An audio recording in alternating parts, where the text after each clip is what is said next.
Halo Sobat YouTube, hari ini kita akan bahas tentang pisau Morakniv dan apa yang harus kita perhatikan sebelum membeli pisau Morakniv ini. Kalian semua yang tertarik dengan topik bushcraft pasti sudah mengenal pisau yang melegenda ini. Ya, benar, Morakniv. Pisau yang dibuat di negara Swedia ini sudah seperti legenda pisau, sehingga banyak yang ingin memilikinya. Tentunya, saya pun membeli pisau Morakniv, hanya saja ini versi murahnya, harganya di kisaran 200.000 hingga 300.000. Di tangan saya sendiri ini adalah pisau Morakniv Pro Carbon yang berwarna merah. Dan yang berwarna biru dengan model seperti ini itu bahannya stainless.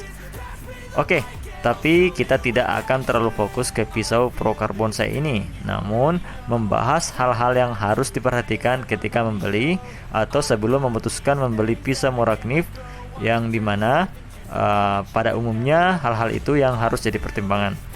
Oke, pertama, sepengetahuan saya, pisau ini umumnya digunakan oleh carpenter atau tukang kayu. Bentuk bilanya menggunakan green yang diberi nama Scandi Green. Scandi Green yang digunakan sendiri tidaklah murni Scandi Green atau istilah kerennya True Scandi Green, dikarenakan pada bilanya terdapat micro bevel. Micro bevel ini yang terletak pada paling ujung dari pisau. Atau bisa teman-teman perhatikan pada gambar yang saya lampirkan ini, di mana tulisan primary edge itu adalah micro bevel. Untuk pemula seperti saya, tidak muluk-muluk, menurut saya micro bevel ini sudah lebih dari cukup, dikarenakan dengan micro bevel meningkatkan edge resistensi atau ketahanan bila untuk mempertahankan ketajamannya dalam waktu yang panjang. Bahkan setelah dipakai kadang hanya cukup di stropping sudah tajam kembali. Untuk pisau Morakniv yang tipe murah sendiri seperti Mora Carbon ini, kebanyakan itu tidak dapat melakukan scraping ferro rod. Namun kalian jangan khawatir, itu dapat kita akali dengan kikir. Ya, cukup kikir bagian punggungnya dan kalian bisa scraping ferrocium rod.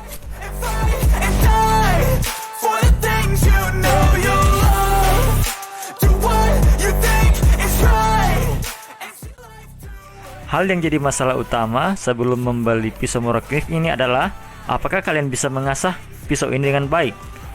Banyak yang mengatakan bahwa mengasah pisau ini atau mengasah pisau dengan profil Scandi Green itu sangatlah gampang. Cukup letakkan di atas batu asah dan simsalabim, pisau Anda akan tajam kembali. Tapi banyak hal yang tidak diungkapkan. Contoh, batu yang kalian gunakan itu harus benar-benar datar. Kemudian, mengasah dengan cara langsung menidurkan pisau secara datar pada batu asah itu akan menghapus micro bevel pada pisau, dimana saya lebih suka mempertahankan micro bevel pada pisau ini agar tetap terjaga originalitasnya. Bisa kalian lihat pisau murah pertama saya setelah jadi korban asah, dimana saya langsung mengasah, padahal harusnya yang saya asah itu adalah hanya pada micro bevelnya. Jadi untuk pemula seperti saya yang tidak punya batu asah yang bagus dan ala kadarnya, itu akan susah mengasah pisau ini. Beberapa tutorial telah saya nonton, mulai dari channel DBK dan beberapa tutorial lainnya. Akhirnya saya menemukan channel, yaitu channelnya Ko. Bisa kita simak sama-sama caranya. A small gap between the stone and the edge of the knife. That's what we're going to consider and call the gap. Lean our stone into the knife until that space or gap starts to disappear. The second that black line disappears, you are on the correct angle, the correct grind in order to sharpen that knife. Now very easily we can work our stone up and down.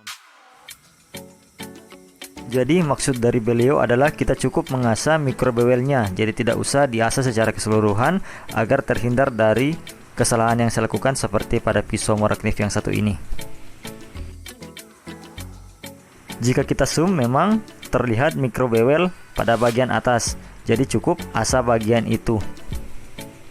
Cara ini sudah saya coba dan berhasil, dimana kemarin saya tidak sengaja mengenai bevel depan pisau ini dengan kikir ketika membuat spine 19 degree.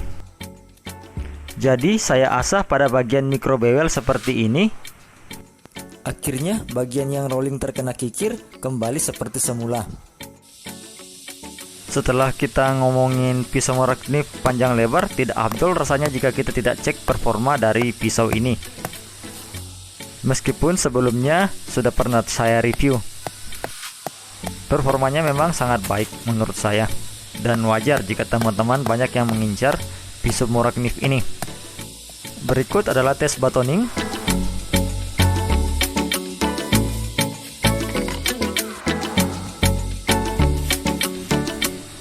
Kemudian berikut ini adalah tes membuat fiter stick. Seperti biasa, standar pengujian pisau yang hampir dilakukan oleh semua reviewer pisau.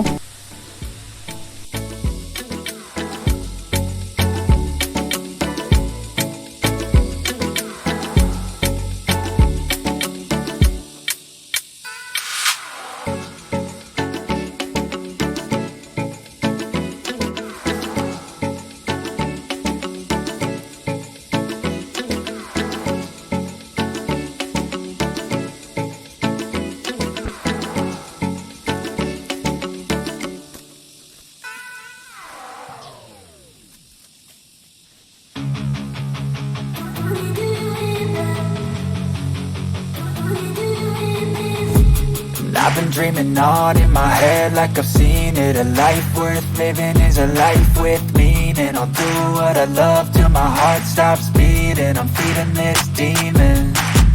Got a taste, can't erase bitterness in my face. Work a job every day till your dreams. Dan terakhir, percobaan melakukan carving.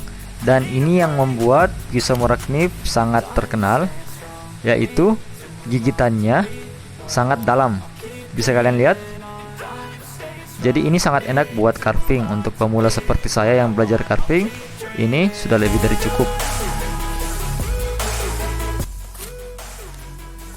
Untuk membuat api menggunakan ferrocium rod, asalkan kalian sudah kikir bagian belakangnya, itu akan sangat sempurna untuk membuat api menggunakan pisau morak knif. Jadi itulah hal-hal yang harus dipertimbangkan sebelum membeli pisau morak knif. Terima kasih telah menonton. Subscribe jika Anda suka, dan mohon bantuannya untuk dukung channel ini. Saya pamit undur diri. Sampai bertemu di lain waktu dan lain kesempatan.